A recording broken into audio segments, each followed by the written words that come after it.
преодолели мы последний путь. Там можно уже отчетливо увидеть пригороды Бергена. Берген сам центр.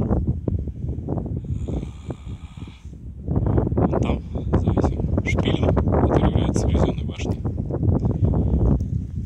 И, собственно, нам осталась халява пройтись по хребту и медленно спускаться на протяжении 5, наверное, километров, будем надеяться. Ждем Федю. Спускаемся, наконец-то.